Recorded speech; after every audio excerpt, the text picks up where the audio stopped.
500 টকা দি অসমীয়া মহিলাক ভৰি চোৱালে বদৰুদ্দিন আজমল ডাঙৰীয়াই। এই নিউজটো মই জাষ্ট অকমান আগত পালো যে একাংশ মহিলাই বদৰুদ্দিন আজমল ডাঙৰীয়া বহি আছে আৰু একাংশ মহিলাই ভৰিত চুইছে আৰু 500 টকা লৈ গৈছে। কাৰোবাক তেওঁ হাতখন আঁতৰাইও দিছে। এতিয়া মূল কথাটো হ'ল কি, আমাৰ সমাজত, আমাৰ হিন্দু সমাজত ভৰি চোৱা নিয়মটো আছেই। মানুহে মানুহৰ ভৰি চুৱে, কিন্তু সেইটো মুছলমানত নাই। মুছলমানৰ কোনো ভৰি চোৱা নিয়মেই নাই। আমাৰ হিন্দু ধৰ্মত কিন্তু মূৰ্তিৰো ভৰিটো চুৱে, কিন্তু তেওঁলোকে যে বিপদৰ সময়ত কোনোবা এজন আহিছে ভগৱান হিচাপে মানি তেওঁৰ ভৰিখন চুই পইচাটো লৈ গৈছে। বদৰুদ্দিন আজমলেতো কোৱা নাই যে মোৰ ভৰিখন চুলেহে মই পইচাটো দিম।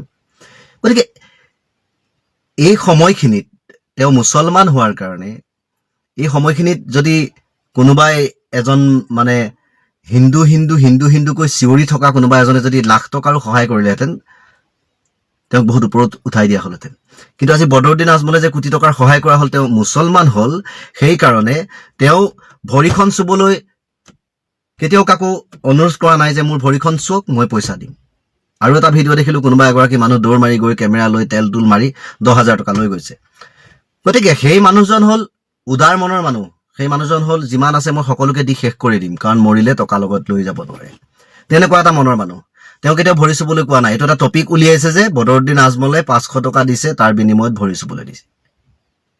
এইটো নিয়ম কাৰ? এইটো আমাৰ হিন্দু ধৰ্মৰ নিয়ম নহয় জানো? মাটিৰে বনাই থোৱা মূৰ্তি এটাকো গৈ ভৰিখন চুই সেৱা কৰা হয়। কিন্তু মুছলমানত এক ঈশ্বৰৰ বাহিৰে কাকো সেৱা নকৰে, তেওঁলোকে এক আল্লাহকেই মানে। গতিকে মানুহক তেওঁলোকে পূজা নকৰে, মানুহক তেওঁলোকে ভৰি নুচুৱে। সেইটো আমাৰ হিন্দু ধৰ্মৰ ৰীতি নীতি মতে এই কামটো কৰা হৈছে যে বিপদৰ সময়ত ভগৱানৰ নিচিনাকৈ আপুনি আহি আমাৰ মাজত উপস্থিত, গতিকে আপুনি আমাক কিবা এটা সহায় কৰিছে, আপোনাৰ ভৰিখন চুই সেৱা এটা কৰি গ'লো, বাছ কথা সেইটোৱে।